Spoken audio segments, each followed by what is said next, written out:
صلی اللہ علی محمد صلی اللہ علیہ وسلم۔ السلام علیکم ورحمۃ اللہ وبرکاتہ۔ ان الحمد للہ نحمده ونستعینه ونستغفره ونؤمن به ونتوکل علیہ ونعوذ باللہ من شرور انفسنا ومن سیئات اعمالنا من يهده الله فلا مضل له ومن يضلل فلا هادي له ونشهد ان لا اله الا الله وحده لا شريك له ونشهد ان سيدنا ونبينا مولانا محمدا عبده ورسوله اما بعد۔ میرے محترم بزرگوں اور دوستوں، تمام تعریف اللہ جل شانہ کے لیے۔ اللہ اکبر، اللہ سب سے بڑا ہے۔ اگر اللہ کی تعریف کو لکھنے کے لیے سارے سمندر کی روشنائی بنا دی جائے اور سارے درختوں کو قلم بنا دیا جائے اور آدم علیہ السلام سے لگا کر آخر انسان، انس اور جن سب مل کر اللہ کی تعریف کو لکھنا شروع کریں تو ساری روشنائی ختم ہو جائے گی، قلم ختم ہو جائے گا، مگر اللہ کی تعریف ختم نہیں ہو سکتی۔ سبحان اللہ وبحمدہ عدد خلقہ ورضا نفسہ وزینۃ عرشہ ومداد کلماتہ۔ میرے محترم بزرگوں اور دوستوں،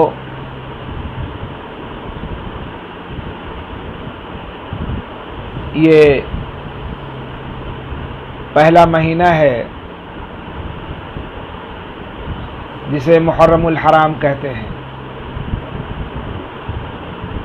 یہ مسلمانوں کا پہلا مہینہ ہے، اسلام کا پہلا مہینہ ہے، اور یہ بڑی عظمت والا مہینہ ہے۔ ہم صرف اس کو اس طرح جانتے ہیں کہ حضرت حسین رضی اللہ تعالیٰ عنہ شہید ہوئے تھے، نہیں، ان کی شہادت سے پہلے سے یہ مہینہ ہے اور بڑی عظمت والا مہینہ ہے، بلکہ عظمت والے مہینے میں حضرت حسین رضی اللہ تعالیٰ عنہ کی شہادت ہوئی۔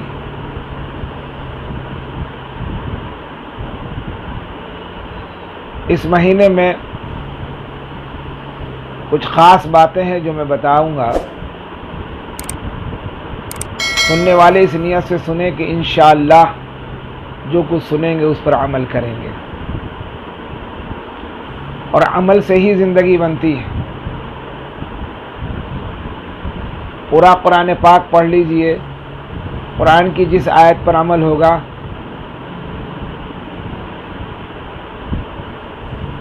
وہی ہمیں کامیابی کی طرف لے کر جائے گی۔ جیسے قرآن کہتا ہے جھوٹ مت بولو،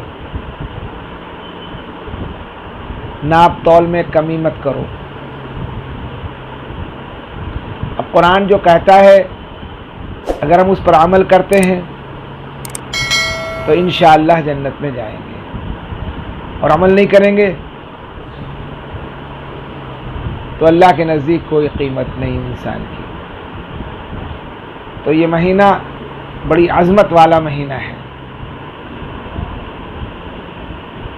اس میں اللہ کے نبی صلی اللہ علیہ وسلم نے 10 محرم الحرام کو روزہ رکھا ہے۔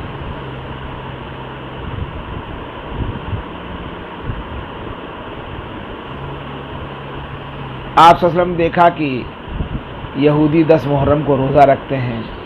آپ نے پوچھا تم کیوں رکھتے ہو؟ کہا آج کے دن اللہ تعالیٰ نے حضرت موسیٰ علیہ السلام کو فرعون سے نجات دی تھی۔ کہا وہ تو میرے بھائی تھے، مجھے تم سے زیادہ حق ہے۔ آپ نے 10 محرم کو روزہ رکھا اور کہا انشاءاللہ اگر اگلے سال زندگی رہی تو یہودیوں کی مخالفت کروں گا، 9 اور 10 کو رکھوں گا یا 10 اور 11 کو رکھوں گا۔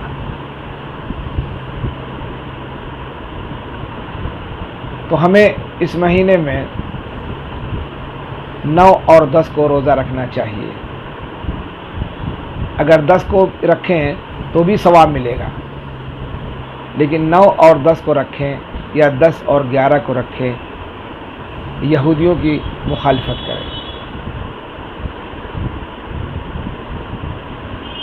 10 محرم کے روزے کا بہت بڑا ثواب ہے۔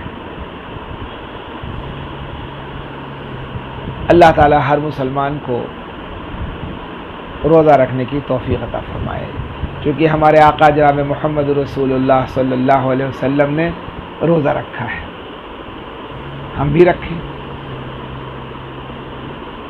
انشاءاللہ میرا بیان جہاں تک پہنچے گا اور جو لوگ جتنوں کو بھیجیں گے اور جتنے لوگ روزہ رکھیں گے، سب کا ثواب بھیجنے والے کو ملے گا، بیان کرنے والے کو ملے گا، عمل کرنے والے کو ملے گا انشاءاللہ تعالی۔ اور فرمایا رسول اللہ صلی اللہ علیہ وسلم نے کہ اس دن اپنے گھر والوں پر خرچ کرو۔ خرچ کا مراد یہ ہے کہ جیسے روز دال روٹی کھاتے تھے، سبزی روٹی کھاتے تھے، اس دن گوشت پکا کے کھاؤ، مرغا کھاؤ، ذرا سے کھانے کے اندر جو ہے اضافہ کرو، گھر والوں پہ خرچ کرو، تو انشاءاللہ تعالی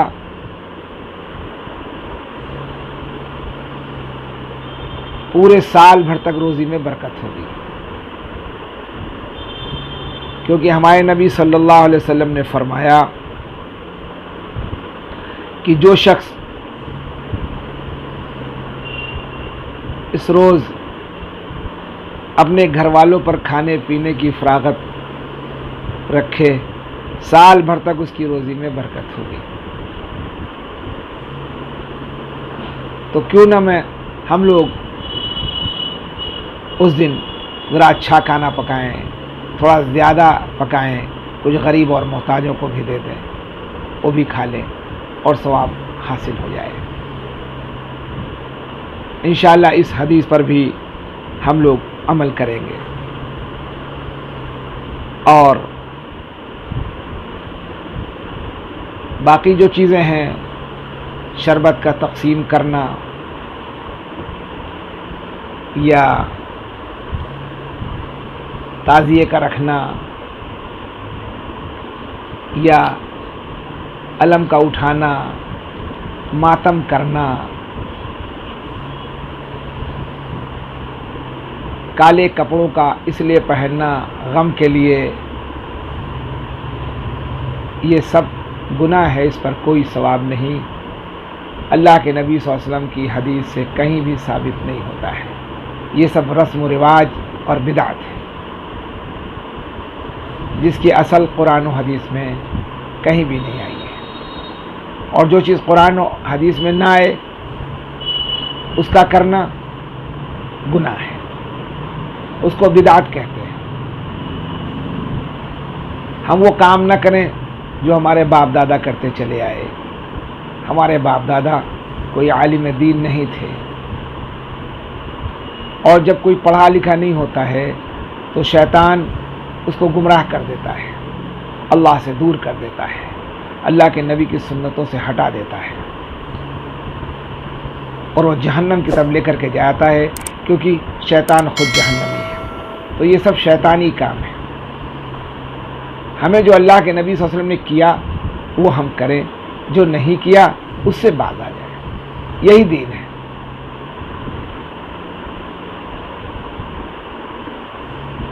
ہم شربت بناتے ہیں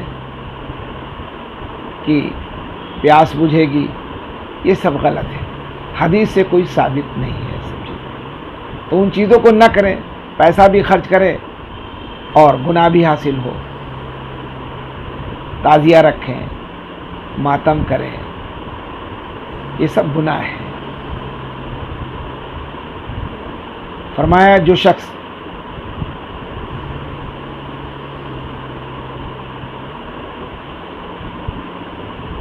اپنی موت خودکشی کی کرتا ہے وہ جنت میں نہیں جائے گا، اور جس حال میں مرا ہے اسی حال میں اٹھایا جائے گا۔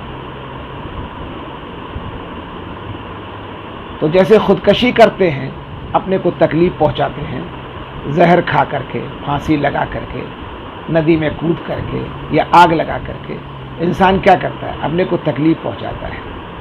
اور یہ بدن اللہ نے دیا، یہ بہت بڑی نعمت ہے اللہ کی دی ہوئی، اس کا صحیح استعمال کرنا چاہیے۔ لیکن ہم اس کو ہلاکت میں ڈالتے ہیں تو اس پر ہمیشہ عذاب رہے گا۔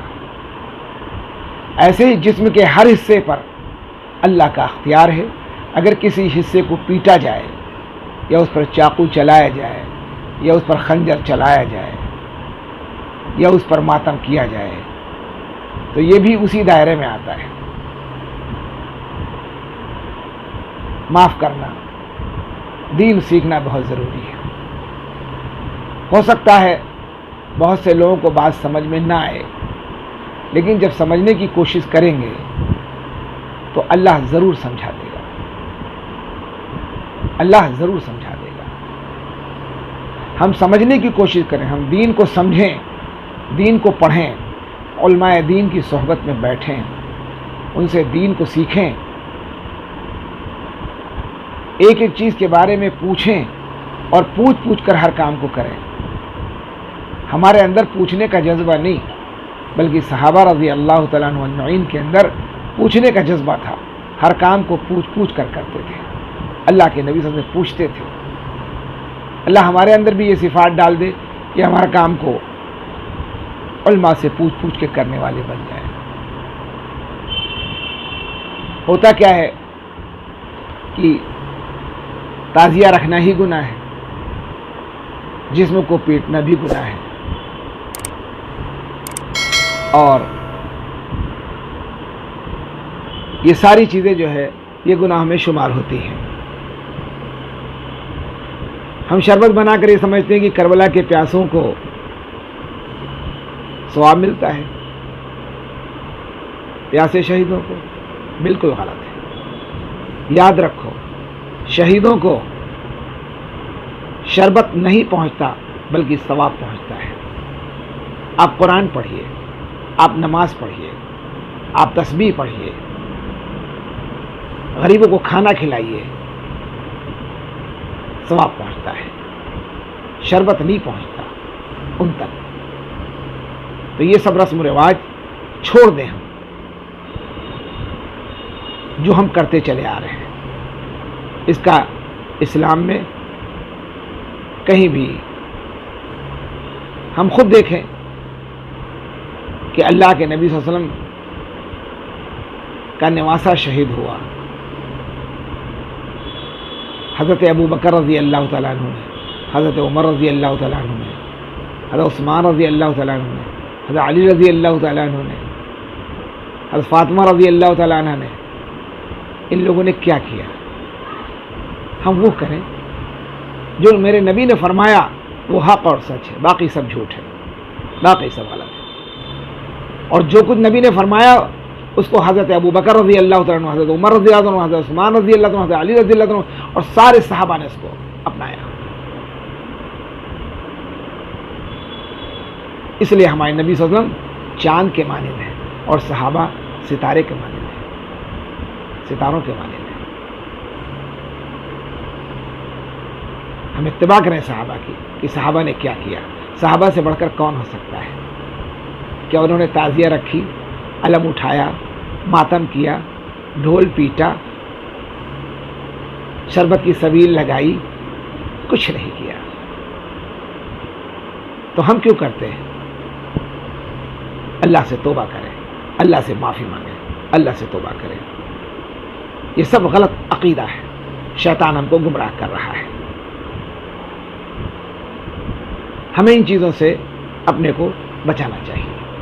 تو ہم انشاءاللہ تعالی روزہ رکھیں گے 9 اور 10 محرم کو یا 10-11 محرم کو،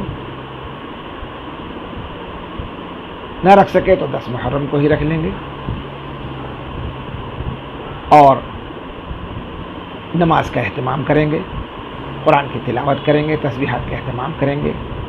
اکثر دیکھا گیا ہے کہ جب تازیہ اٹھ کے کربلا میں جاتی ہے تو لوگ ظہر کے بعد اکثر اٹھتی ہیں، عصر کی نماز چھوٹتی ہے، مغرب بھی چھوٹتی ہے، محرم اور غیر محرم عورتیں بے پردہ ہوتی ہیں، کتنا بڑا گناہ ہوتا ہے، نماز کے چھوٹنے کا گناہ، غیر محرم عورت کا دیکھنا گناہ۔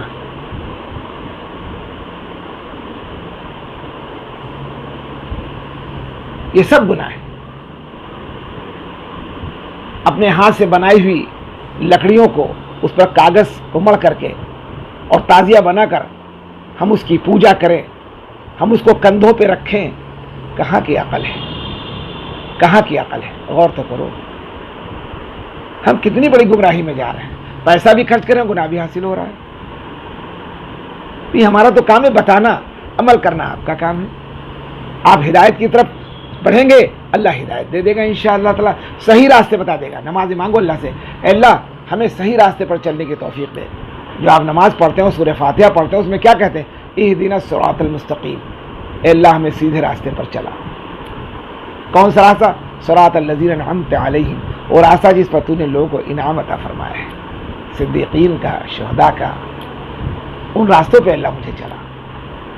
ہم کہتے تو نماز میں یہ ہیں غیر المغضوب علیہم ولا الضالین، اللہ ہمیں اس راستے سے بچا جس پر تیرا غضب نازل ہوا، جس پر لوگ گم ہو گئے ہیں، گمراہ ہو گئے ہیں، اللہ ہمیں اس پہ بچا۔ تب ہم کہتے ہیں آمین، اللہ قبول فرما۔ اور ہم گمراہی کے راستے کو اپنائے ہوئے ہیں، ہم سیدھے راستے پر چل نہیں رہے ہیں۔ ہر نماز میں سورہ فاتحہ پڑھتے ہیں، ہر نماز میں اس بات کو کہتے ہیں، ہم غور ہی نہیں کہتے۔ کم سے کم سورہ فاتحہ کا ترجمہ تو پڑھ لیں، سیکھ لیں، ہو سکتا ہے اللہ اس کی برکت سے ہم کو ہدایت دے دے۔ ہم ہدایت پہ آ گئے، ہماری نسلیں ہدایت پہ آ جائیں گی، ہم گمراہ رہیں گے، ہماری اولادیں بھی گمراہی پر جائیں گی۔ کھیت میں گیہوں بوئیں گے تو چنا تو نہیں کاٹیں گے، گیہوں ہی کاٹیں گے۔ تو گھر میں جیسا ماحول بنائیں گے دین کا، وہی چیز حاصل ہوگی۔ تو ہم اپنے گھر کو بدعت سے، شرک سے، رسم و رواج سے پاک کریں۔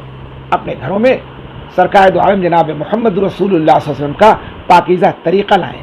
اپنے گھروں میں حدیث کے حلقے لگائیں، تعلیم کے حلقوں کو لگائیں۔